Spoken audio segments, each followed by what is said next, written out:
భారత క్రికెట్ అభిమానులకు ఇది ఒక పండగ లాంటి సమయం.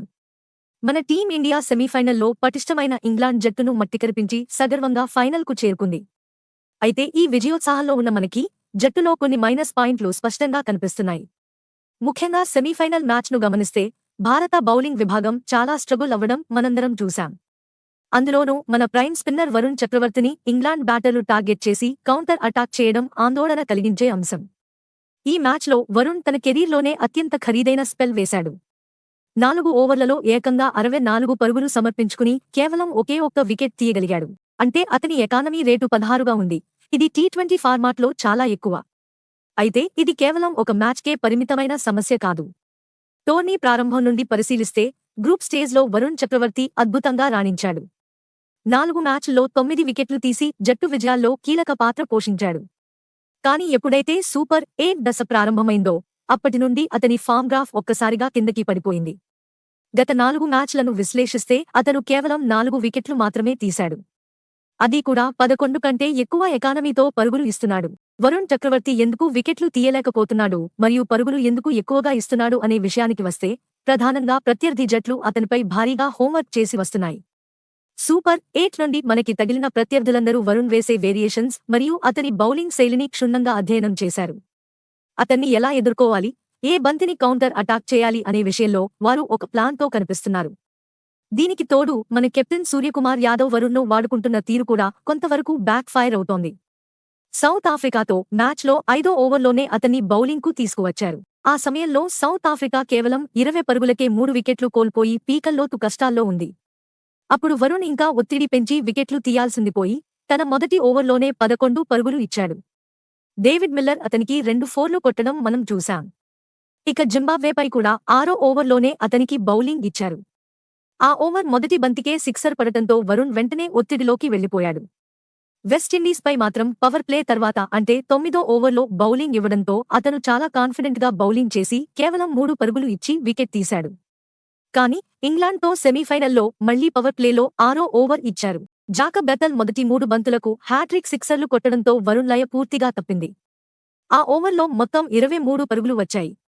అంటే పవర్ ప్లేలో ఫీల్డ్ రిస్ట్రిక్షన్స్ ఉన్నప్పుడు వరుణ్ చాలా ఇబ్బంది పడుతున్నాడని స్పష్టంగా అర్థమవుతోంది.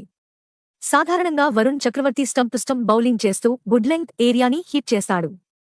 కానీ గత 4 మ్యాచ్లలో అతని రిథం పూర్తిగా దెబ్బతింది. ఒత్తిడి కారణంగా అతను ఎక్కువగా షార్ట్ బాల్స్ లేదా మరీ ఫుల్ లెంగ్త్ బంతులు వేస్తున్నాడు. అతని లైన్ మరియు లెంగ్త్ కంట్రోల్లో లేవు. చాలా వరకు బంతులు అవుట్ సైడ్ ఆఫ్ స్టంప్ లేదా లెగ్ స్టంప్ మీద పడుతున్నాయి. దీనికి తోడు అతను బంతిని మరీ వేగంగా అంటే 95 నుండి 100 కిలోమీటర్ల వేగంతో వేస్తున్నాడు.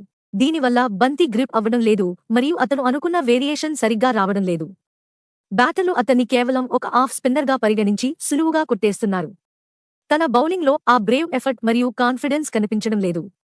మరి ఇలాంటి సమయంలో ఫైనల్ మ్యాచ్లో అతన్ని ఆడించాలా లేదా అనే సందేహం అందరిలోనూ ఉంది.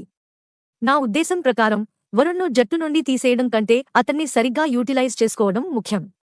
అతనికి పవర్ ప్లేలో బౌలింగ్ ఇవ్వకుండా ఫీల్డ్ స్ప్రెడ్ అయ్యాక మిడిల్ ఓవర్లలో ప్రయోగిస్తే అతను మళ్లీ ఫామ్లోకి వచ్చే అవకాశం ఉంది. అయితే ఫైనల్లో మన ప్రత్యర్థి న్యూజిలాండ్. వారు వరుణ్ను గతంలో బాగానే ఆడారు. ఇటీవల జరిగిన బైలాటరల్ సిరీస్లో వరుణ్ 12 ఓవర్లలో 109 పరుగులు ఇచ్చి కేవలం 4 వికెట్లు మాత్రమే తీశాడు. అలాగే ఫైనల్ జరగబోయే అహ్మదాబాద్ స్టేడియం స్పిన్నర్ల కంటే పేసర్లకు ఎక్కువ అనుకూలిస్తుంది. వరుణ్కు ఇక్కడ గతంలో వికెట్లు వచ్చినప్పటికీ అది నెదర్లాండ్స్ వంటి జట్లపై మాత్రమే. సౌత్ ఆఫ్రికా వంటి పెద్ద జట్లపై ఇక్కడ అతను 100 పరుగులు సమర్పించుకున్నాడు. కాబట్టి వరుణ్ స్థానంలో అహ్మదాబాద్ పిచ్పై మంచి అనుభవం ఉన్న మొహమ్మద్ సిరాజ్ను లేదా న్యూజిలాండ్పై మంచి రికార్డు ఉన్న కుల్దీప్ యాదవ్ను తీసుకోవడం ఒక ఆప్షన్ కావచ్చు. ఇక మన జట్టులో స్ట్రగుల్ అవుతున్న మరో కీలక ఆటగాడు అభిషేక్ శర్మ. అతని బ్యాటింగ్ ఫామ్ ఆందోళనకరంగా మారింది. జింబాబ్వేపై ఒక హాఫ్ సెంచరీ మినహాయిస్తే మిగతా అన్ని మ్యాచ్లలో అతను తక్కువ పరుగులకే అవుట్ అవుతున్నాడు.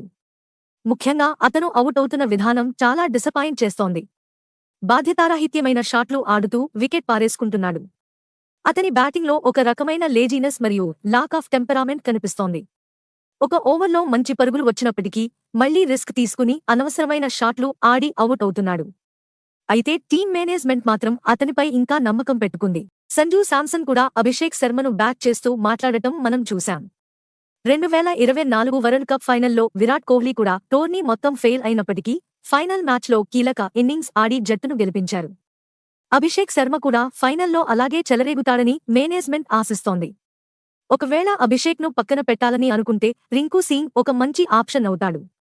కానీ ప్రస్తుత జట్టులో ఆరో బౌలింగ్ ఆప్షన్ సమస్య కూడా ఉంది. శివం దూబే బౌలింగ్పై కెప్టెన్కు పూర్తి నమ్మకం లేదు. ఒకవేళ స్పిన్ విభాగంలో మార్పులు చేసి సిరాజ్ను తీసుకువస్తే అప్పుడు వాషింగ్టన్ సుందర్ను తీసుకోవడం ద్వారా జట్టుకు బ్యాటింగ్ డెప్త్ మరియు ఆరో బౌలింగ్ ఆప్షన్ దొరుకుతుంది. అయితే సాధారణంగా విన్నింగ్ కాంబినేషన్ను మార్చడానికి ఏ కెప్టెన్ ఇష్టపడరు.